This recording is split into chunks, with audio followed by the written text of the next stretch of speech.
सुनता नहीं है, पंखा बना तो बना दे। बन जाई। Oh no!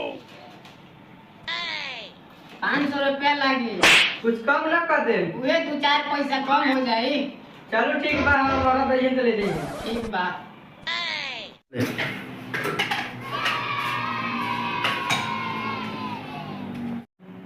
पंखा तो सही बा।